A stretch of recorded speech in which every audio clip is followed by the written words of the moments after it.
اعوذ باللہ من الشیطان الرجیم بسم اللہ الرحمن الرحیم۔ اسلامی معلوماتی ویڈیو شروع کرنے سے پہلے تمام دنیا کے مومن و مسلمان بھائیوں کو ہمارا سلام، السلام علیکم ورحمۃ اللہ وبرکاتہ۔ سوال: ہاتھوں پر مسح کا طریقہ کیا ہے؟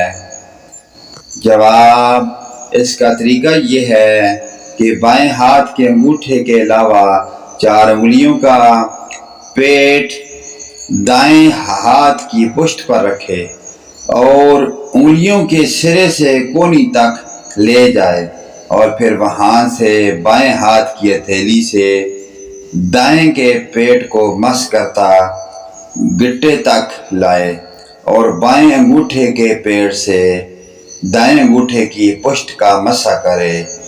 یوں ہی دائیں ہاتھ سے بائیں کا مسح کرے۔ سوال: کن چیزوں پر تیمم جائز ہے؟ جواب: تیمم اس چیز پر ہو سکتا ہے جو زمین کی جنس سے ہو، اور جو چیز جل کر نہ راکھ ہوتی ہے، نہ پگھلتی ہے، نہ نرم ہوتی ہے، وہ جنس زمین سے ہے، اس سے تیمم جائز ہے، جیسے ریتا، چونا، سرما، ہڑتال، گندھک، مردہ، سنگ، گیرو، پتھر اور وہ نمک جو کان سے نکلتا ہے، اور زمرد، عقیق وغیرہ جواہرات۔ سوال: کن چیزوں سے تیمم جائز نہیں؟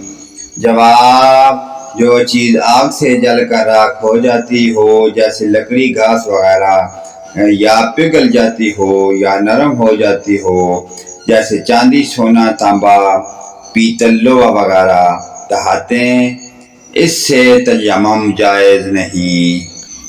سوال: لکڑی پر غبار ہو تو اس سے تیمم جائز ہے یا نہیں؟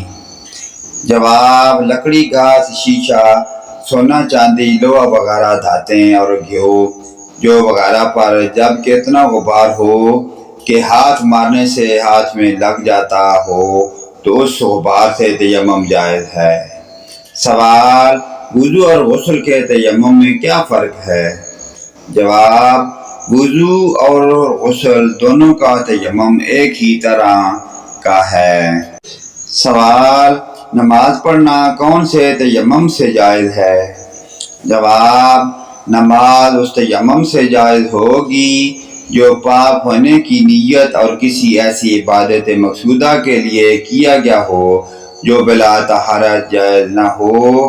تو اگر مسجد میں جانے یا نکلنے یا قرآن مجید چھونے یا اذان اقامت، یہ سب عبادت مقصود نہیں۔ پیارے دوستو، ان پیاری دینی معلومات کو آگے پڑھنے والے دین، رشتہ داروں، عزیز وقاروں، تمام مسلمان بھائیوں کے ساتھ شیئر کریں۔ اللہ پاک کی ذات ہمیں ان پیاری دینی معلومات پر عمل کی توفیق عطا فرمائے۔ ویڈیو اچھی لگے لائک، کمنٹ اور شیئر کریں، آمین۔